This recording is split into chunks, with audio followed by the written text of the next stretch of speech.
Give Gordon a introduction. He is a former sheriff deputy, and he was also in the National Guard. He has transitioned into the financial world, and he has just recently rebranded and stepped out into his own business with a partner. And today he's going to tell us a little bit about his entrepreneur journey and how he got here. And so we give you Gordon Decker with Shield Financial. Thank you, everyone. So my name is Gordon Decker, and I'm going to be your speaker today. And I am delighted to be here and share some information with you in reference to my entrepreneurial journey. Two things that will run through this presentation. The common theme that I want you to really take away from this is the importance of mentorship and lifelong learning. If I can leave anything behind for you, it's those two things. And that's really what has gotten me to the point that I'm at right now in my career and my journey as an entrepreneur. First and foremost, I need to tell you that financial services is a highly regulated field.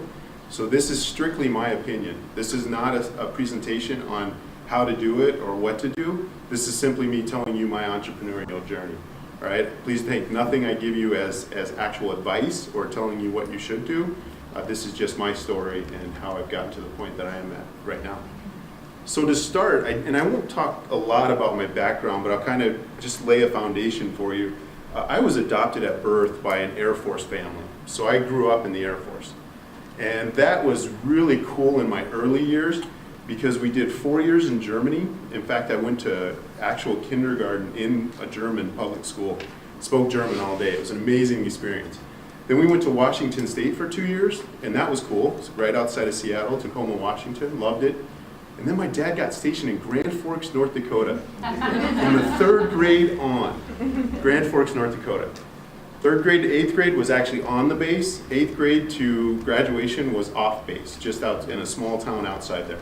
My family is originally from eastern South Dakota, so this was kind of home, and he was happy to do that.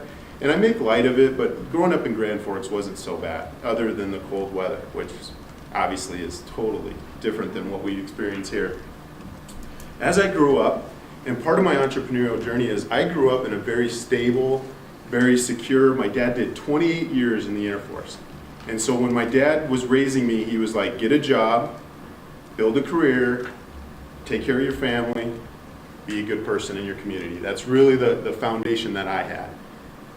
So I wanted to be a wildlife biologist, but I took my first biology class and I figured that's not going to happen. So I ended up in law enforcement. And my career in law enforcement spanned almost approximately 20 years. A year and a half up in North Dakota where I went to school, and then 17 and a half years here at the Pennington County Sheriff's Office in Rapid City, South Dakota. And when I started transitioning into the business world, it wasn't your typical transition.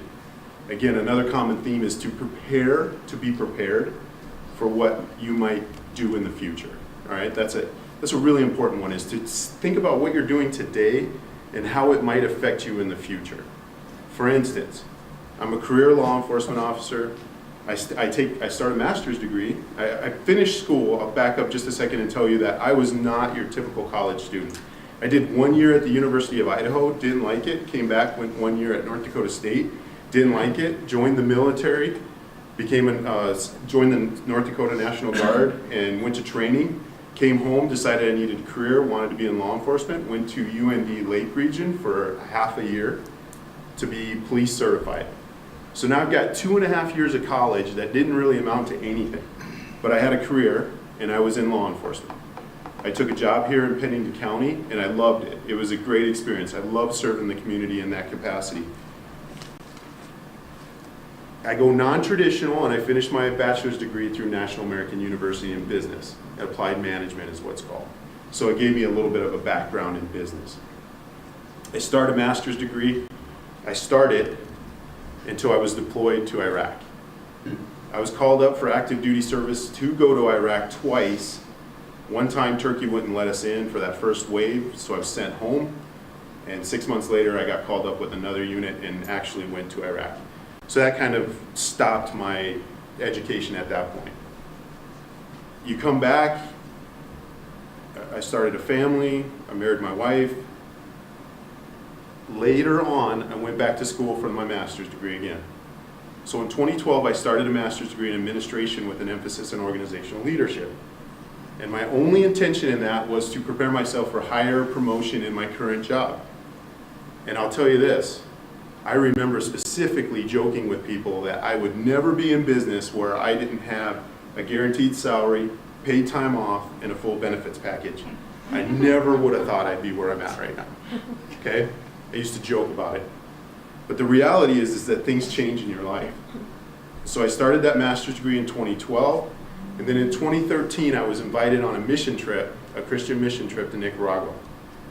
That changed my entire worldview. I thought I understood immigration, I thought I understood poverty, changed my world. I made a commitment to Jesus Christ in Nicaragua, and that changed my whole perception of the way I should run my life or the things I should do. So that's 2013.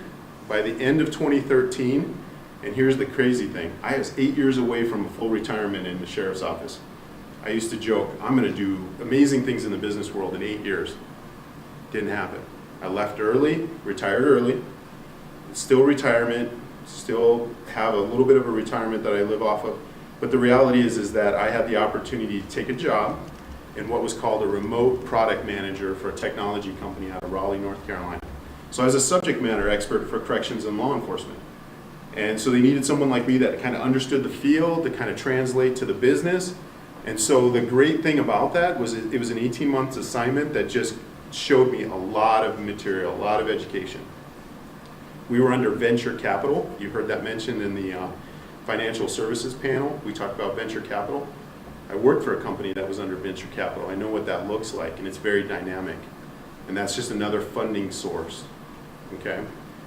But that closed down, and so my wife and I decided that the end of that assignment was the beginning of school vacation for my kids. At the time, I think my boys were like 9 and 6 or something. And so we decided I was going to take the summer off, continue to finish up my master's degree, and just spend the time with my kids. So that was such a blessing. I'll just tell you right now, if you have an opportunity to spend time or change directions in your life, don't hesitate. Things happen, you know, and it was just such amazing to be able to spend that summer with my boys. I took the fall to figure out what I was going to do next.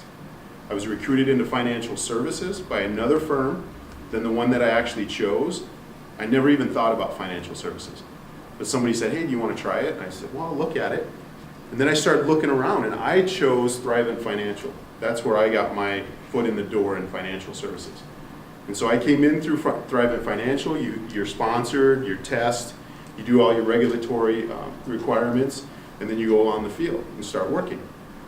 Here's a common theme for you: the difference between franchising and independent. Just keep it in mind, because as you develop as a business owner, as an entrepreneur, you know, there are valid and very successful franchises that you can be involved in, flying somebody else's flag, going under their model, or you go independent. One of my mentors when I was getting into financial services was already an independent, owned his own business as specializing in medical supplements. And he told me about independent, but there's really no way to go straight independent into financial advisement. So I joined Thrivent. I did that for about 15 months. And then I was given the opportunity to come under another existing independent branch called Journey Financial, which was an amazing opportunity to learn the independent space and to work with somebody else in a co-office sharing, branding environment. Okay, did that for I think it was a little over almost 2 years. And then just now, as of November of 2018, myself and my business partner, Saeed, Sulaiman, rebranded on our own, in our own location under the name Shield Financial. And so to give you that analogy is to say, you never know what's going to happen, right? When it comes to business, again, I told you about mentorship. I've always benefited. I've always sought out mentors. I've always seen the value in having somebody that will pour into you, that will give you an idea of where you're at and what the next step might be, and the importance of maybe doing this or doing that, or I'll give you caution on that, or let me tell you what I learned in this. Mentorship. And then continually learning. When you're learning, I will tell you this, because this is a lesson that I've had to learn the hard way, and it's been an amazing experience, is be prepared for what's next. Be prepared, period, right? Prepare yourself for the future. Ask yourself where you're at right now and where you need to be, what you need to do in order to get to where you want to be. You know, map it out. So be prepared, be focused. You can't do everything all at once.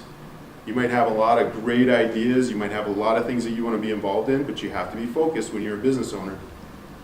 You have to be committed. You got to own it. You got to go after it, and you got to stay committed. And then be flexible, right? Because things can change, right? I would have told you when I first started in financial services, I didn't see myself being an independent co-owner of our own office firm, but that's what happened because that's the way I was led. That's what changed in my career.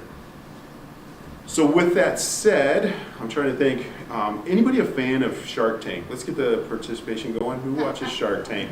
All right, don't be shy. I think I've watched about every episode at least once. And I got to tell you, I really wanted to come in here and go, hello, sharks, you know, just to get the environment going. But the reality is that's a learning experience. It's TV, it's education, but it's a concept that gives you an idea of what some of those entrepreneurs have gone through. And that's why I'm so passionate about One Many Cups. It's because this is an opportunity to learn from each other, hear each other's stories, to learn, ask questions, and learn and grow. So with that said, I'm going to kick it to the question and answer phase. If Gordon did give a disclaimer about some of the things that he can and can't talk about, so if you have questions, ask him. If it's something he can't say publicly, he's just going to decline to say it, but it's something that you can have an individual conversation with him. But he just has certain things that are restricted. During the question and answer, what we would like you to do is give your name and your organization, just so we can continue to put faces with names, because it's really easy to say, I remember you, but I can't remember your name, and what do you do again? And so then this way we can start to continue that networking and continue to build our relationships. So with that being said, and we do have mics for you, I'll be on this side, Leah will be on this side. With that being said, who has our first question? Who is going to be the brave soul to give the first question of 2019? Oh, wow.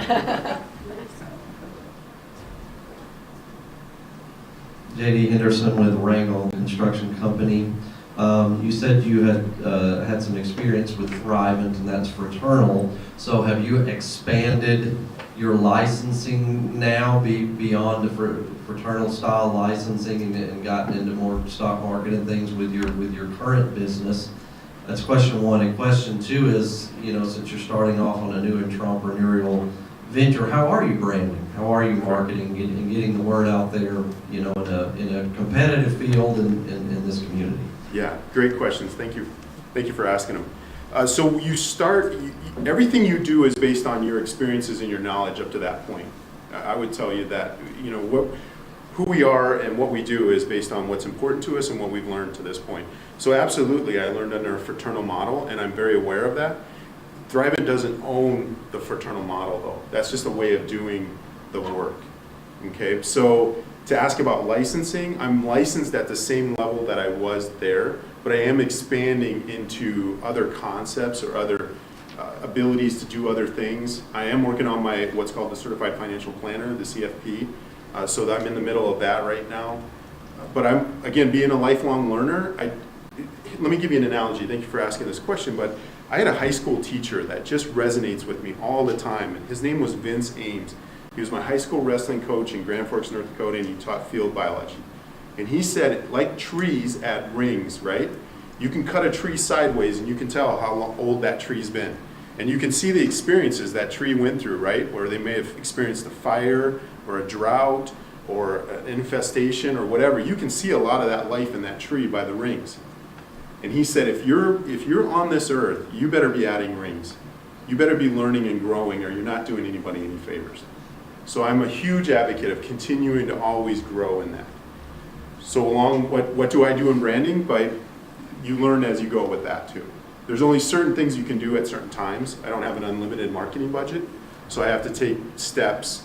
But a lot of what I do right now is just be present and available and answer questions and offer assistance where needed. So that's mainly the way I market right now.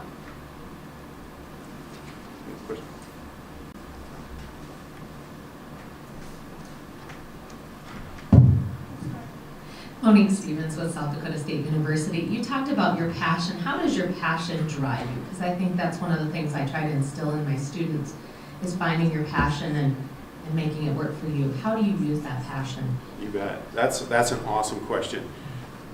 What is passion, I would say, right? I would kick it back and say, what is passionate, what makes us passionate, and why are we passionate? And so I will tell you that obviously my belief and me wanting to be a follower of Jesus Christ is a lot of my passion. And that leads me to want to be somebody that is helping people, that's active in our community, that's engaged with what's going on in the world. And that's a big part of my passion is to help people be what they're supposed to be, to help them get where they're supposed to go. And again, thank you for saying that, because this presentation, I'm hoping this isn't just look at me and what I've done. This is how can you learn from me? How can I pour into your situation and give you some encouragement in what you're facing and what you're going through, and how every situation is different, but my passion is to see other people's passion come alive. And that comes from my belief. I believe in Jesus Christ. Hi, Jay Erickson, Black Hills Furniture Shop. My son, I think you mentioned this, my son Brennan, is 19, going to the University of South Dakota. Go Yokes. Jackrabbit. Go Yokes, exactly.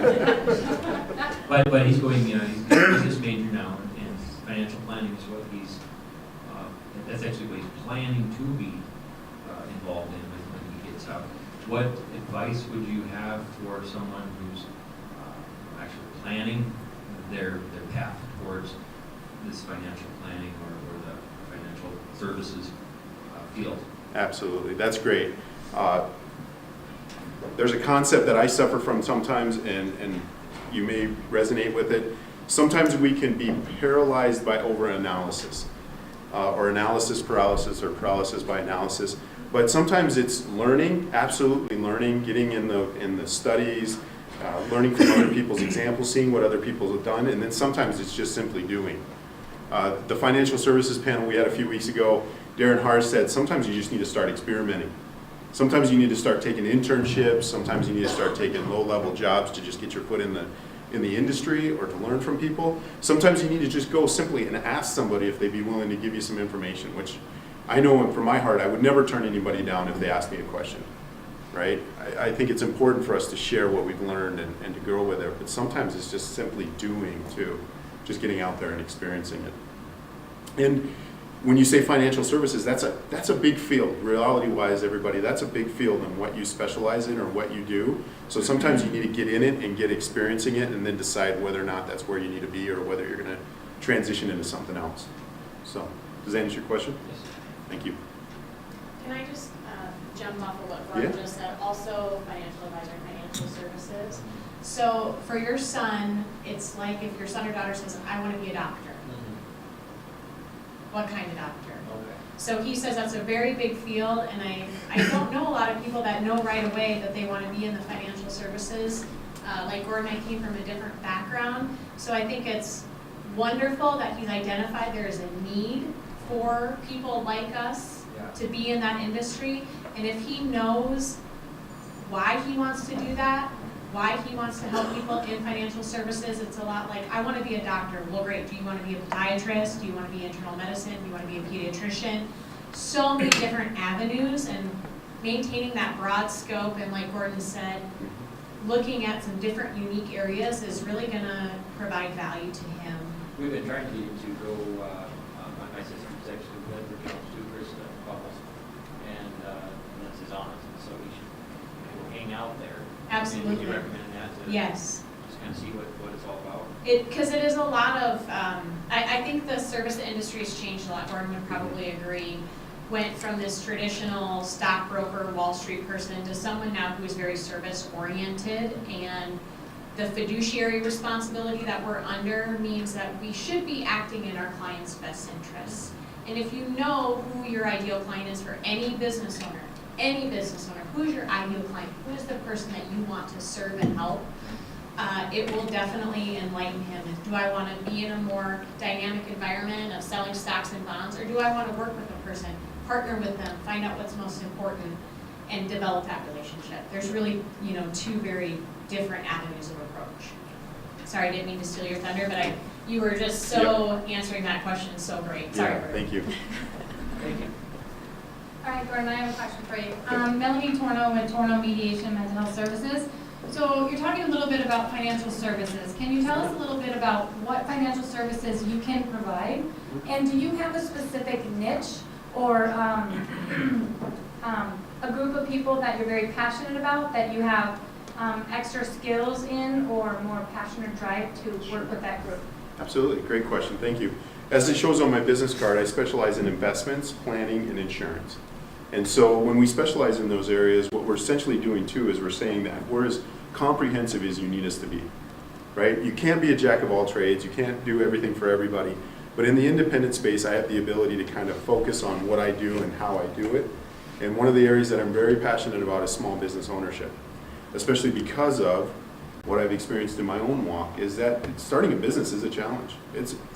We've heard speaker after speaker after speaker say that you will face challenges, you will go through challenges, and there will be struggles in this, but there's a reason you're in business, and if that's your calling or if that's what you're passionate about, then you need to keep committed to it.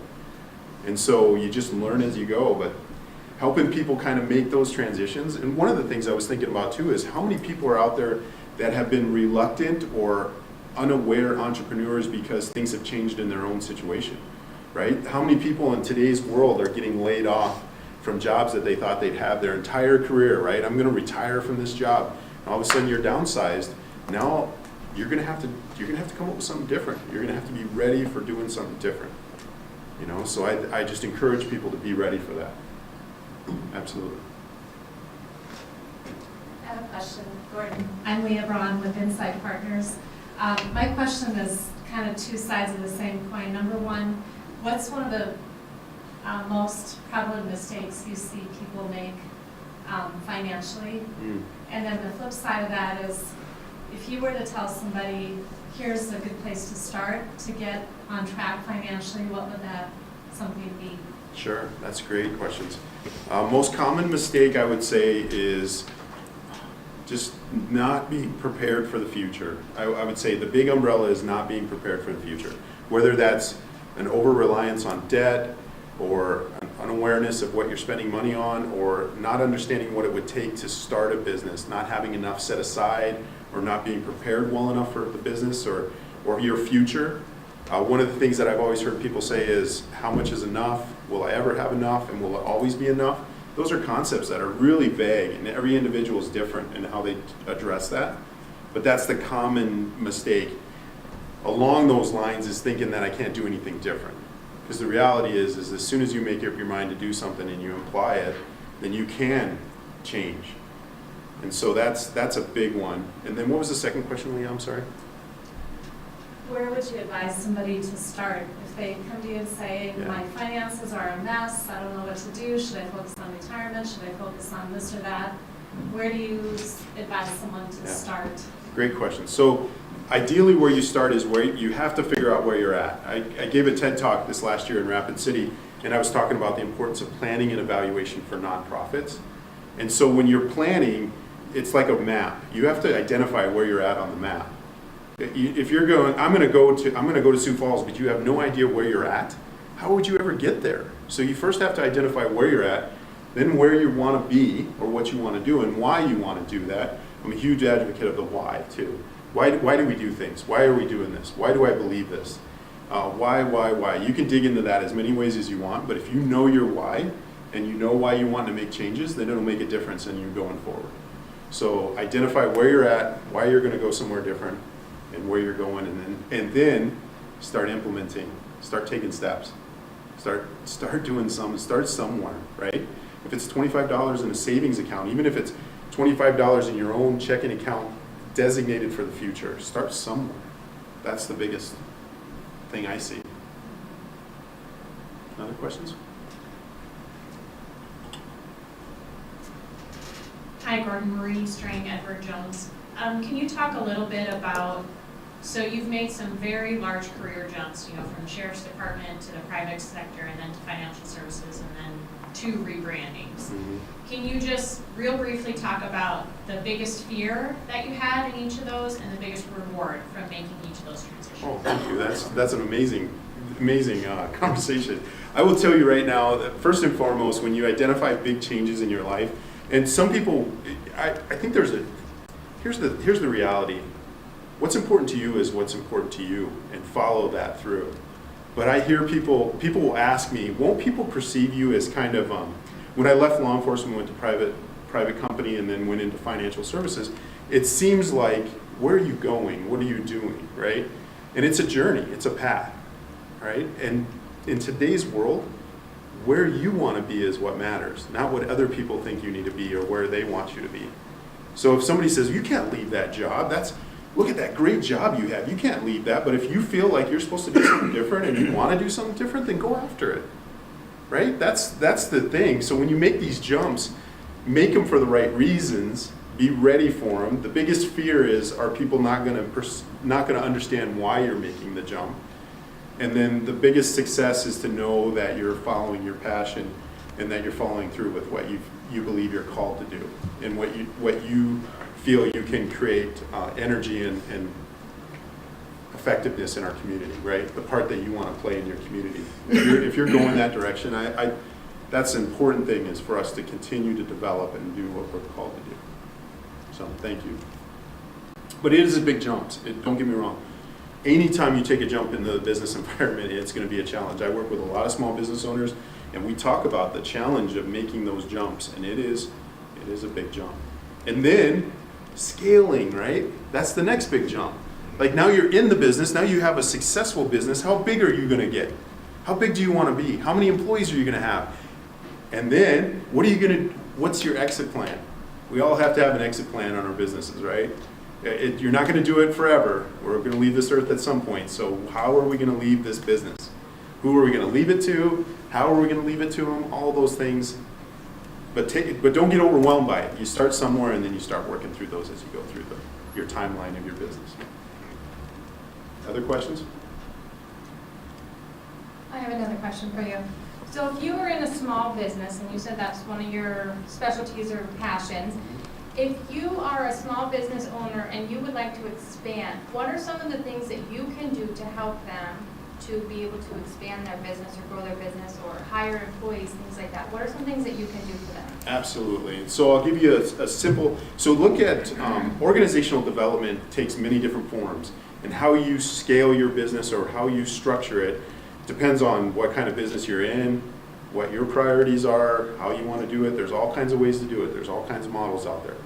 But the reality is that as you're working on building your business, you have to make decisions. And the reality is that, again, that mentorship that I talked about, we don't have all the answers, right? And we need to be careful that we don't put ourselves in a bubble and say, I know exactly what I'm going to do in this situation.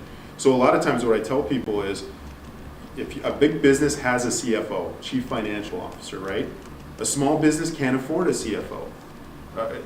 You just can't. You don't have the cash flow for it or the income to do it. But you can contract with someone like me to be your quasi-CFO. Somebody that you can come to for those questions on how do I scale? When do I add on employees? When do I add on benefits? What's my exit plan on here? Am I going to bring other owners into this business? Am I going to go after venture capital? Am I going to sell it at some point? What does that look like? You have to really have somebody that can kind of walk you through those steps, and that's an area that I'm really passionate about too, obviously. Other questions? All right, Don't- I've got another question. I've got a lot of questions. Yeah. I'm going to narrow it down to just one. Okay.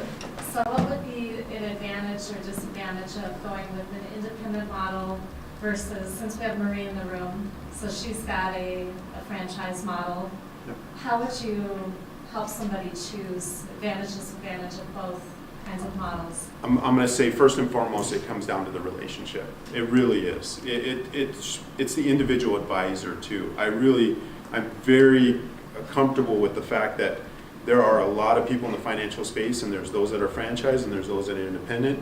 Independent means that I don't have somebody telling me which way I need to do it or what my model is, but at the same time, and it may give me more products or services that I can offer, but the reality is there's a lot of amazing companies out there that do wonderful work, and there's wonderful advisors in many different capacities.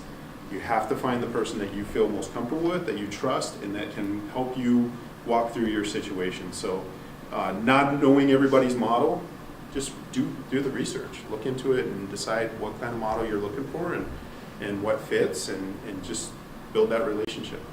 And I always tell people too, and this is a big concept, is we all deserve to have a team of people around us that love and care about us and want to see us be successful. And if they're not playing their role, don't be afraid to fire reality. You could do it in a nice way, but you could say, I really like you, I appreciate what you've done to this point, but I think this person is going to be able to do more for me, or do it in a different way, and move on. It's okay, you're right? If something's not working, change it, but don't be afraid to fire somebody if they're on your team and they're not playing their role. So. Shield Financial is the name. I imagine that's a brand, that you come up with. So a little expansion on the branding question is, where did you come up with Shield? Okay. What does it stand for? Tell us a little bit about that. Yeah, so shield can have a lot of different meanings, but mainly the concept is that you need somebody that's your shield from all the information and the things in the world that are going on. You need somebody that can be there with you. We tell people all the time, does everybody know what a Sherpa is? The person that helps somebody get up to the mountain?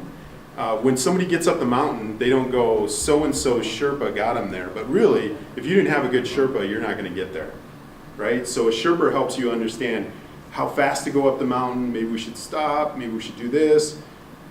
We're that Sherpa. Or in the Bible, it talks about armor bearers, being the person that will carry your armor for you so that you can go into battle.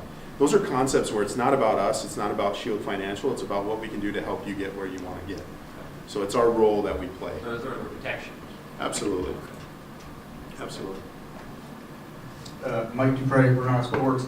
So it seems, my impression is there's a lot of financial service advisors available. So now there's another one, Shield, and what's different? How do you stand out? Like, Yeah. Is it cold calling? Is it media? How do you differentiate yourself? Yeah, great question. So I will tell you first and foremost, again, going back to the mentorship and lifelong learning, when I got into when I was thinking about going into the independent space, I talked to my friend Inspire that owns South Dakota Seniors Insurance, and I talked to my current business partner, Saeed Sulaiman. Saeed was started in Waddell and Reed, did 2 years in Waddell and Reed, was a private banker at Wells Fargo for 3 years. A mutual friend of ours introduced us and said, you guys should have coffee together. And we're like, sure, that sounds great. Well, I have coffee with anybody. Saeed was 27 years old at the time. He's very arts orientated, he's very analytical. He's just totally different than me and runs in totally different circles. And I was at Thrivent and he was at Wells Fargo. And it's like, oh, this is great, but I have no idea where this is going, right? I don't even know where we're going to even hang out together or where we're going to see each other again. When I started thinking about going independent, I went and asked him his opinion. And he was willing to give me some ideas and some suggestions and kind of mentor me into understanding what independent is. And so he helps me get into the independent space, and then I said, are you ready to become independent? And so he came into the Journey Financial with me and Maury True. And then the three of us were working together, and Saeed and I decided we work very well together.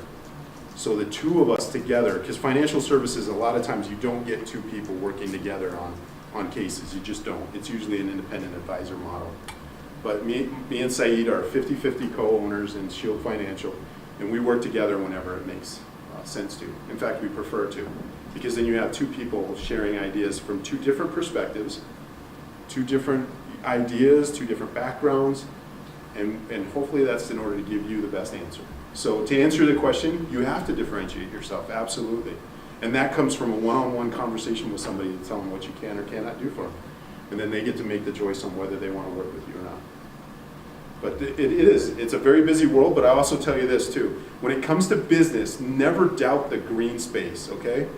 Never let anybody doubt that there's plenty of work out there to be done, all right? For instance, I know some of my friends that are in construction. Construction right now in Rapid City is busy. Some of the people in construction services won't even call you back. You won't even get a phone call back telling you, no thanks, I'm too busy. They're just too busy to even answer their phone call right now. There's so much work to be done. But there's plenty of work to be done. It's just a matter of finding the work and then doing the work. So that's how you differentiate yourself, in my opinion. Other thoughts?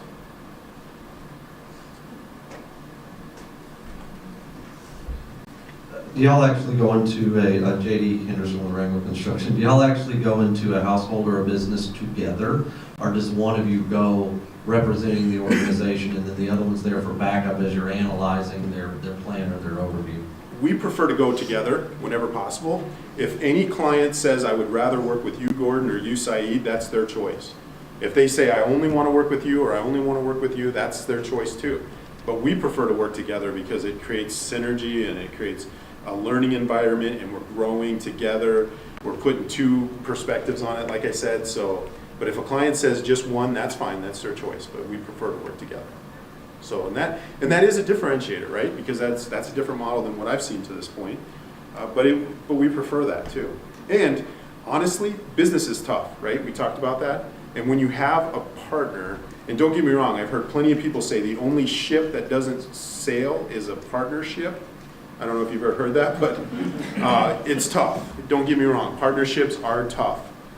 But if you can work together, for the interest of what you're trying to do and the helping your clients, it makes a difference. So absolutely.